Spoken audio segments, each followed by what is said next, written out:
तर पाटबंधारे विभाग यांच्याकडून ही भरतीची जाहिरात निघालेली आहे जळगाव जिल्ह्यासाठी. तर या भरतीची संपूर्ण माहिती आपण या व्हिडिओमध्ये पाहणार आहोत. तर हा व्हिडिओ तुम्ही शेवटपर्यंत पहा. तर इथं बघू शकता, अधीक्षक अभियंता जळगाव पाटबंधारे प्रकल्प मंडळ जळगाव सेवानिवृत्त तांत्रिक अधिकारी यांच्या सेवा करार पद्धतीने कामासाठी घेण्याबाबत.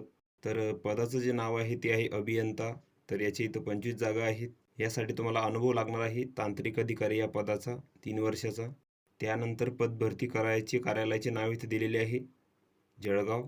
तर इच्छुक उमेदवारांनी विहित नमुन्यातील अर्ज अधीक्षक अभियंता जळगाव पाटबंधारे प्रकल्प मंडळ गिरणा भवन आकाशवाणी केंद्रासमोर आकाशवाणी चौक जळगाव. तर इथे तुम्हाला अर्ज सादर करायचा आहे 30/3/2024 पर्यंत. आणि अर्जाच्या पाकिटावर सेवानिवृत्त अधिकारी यांच्या कंत्राटी पद्धतीवर नेमणूक करण्याबाबत असे तुम्हाला इथं स्पष्ट लिहायचे आहे. तसेच अर्जासोबत आपले नाव व संपूर्ण पत्ता असलेले 17x10 सेमी आकाराची 2 रिकामी पाकिटे ₹30 रकमेची पोस्टाची तिकीट चिपकवून अर्जासोबत तुम्हाला इथं सादर करायचे आहेत. तर सदर नेमणुका ह्या 1 वर्षाच्या कालावधीसाठी इथं राहतील.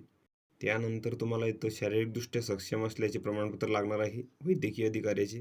तर मुलाखतीसाठी इथं पात्र उमेदवारांना ईमेलद्वारे व पोस्टाद्वारे इथं कळवण्यात येईल. त्यानंतर त्यांना तसं इथं मेसेज पण पाठवण्यात येईल. तसेच मुलाखतीसाठी पात्र उमेदवारांची यादी अधीक्षक अभियंता जळगाव पाटबंधारे प्रकल्प मंडळ जळगाव यांच्या सूचना फलकावर इथं लावण्यात येईल व अंतिम निवड झालेल्या अर्जदारांची यादी वरील कार्यालयाच्या नोटीस बोर्डावर तसेच वेबसाईटवर इथं प्रसिद्ध करण्यात येईल. तर तेथून तुम्ही ती माहिती घेऊ शकता. त्यानंतर हा भरतीसाठीचा अर्ज आहे. तर हा संपूर्ण अर्ज तुम्हाला इथं भरून घ्यायचा आहे.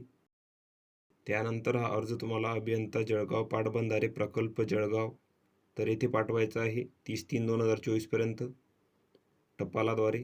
तर ही संपूर्ण माहिती तुम्ही इथं बघून घ्यायची आहे. या PDF ची लिंक तुम्हाला डिस्क्रिप्शनमध्ये मिळून जाईल. तुम्ही तिथून ती डाउनलोड करू शकता आणि संपूर्ण माहिती तुम्ही इथं बघू शकता. तर व्हिडिओ कसा वाटला मित्रांनो? व्हिडिओ आवडल्यास लाईक करा, शेअर करा आणि आमच्या चॅनलला सबस्क्राईब करा. म्हणजे येणारे व्हिडिओ तुम्हाला सर्वात आधी पाहायला मिळतील. चला तर भेटूया पुढच्या व्हिडिओमध्ये.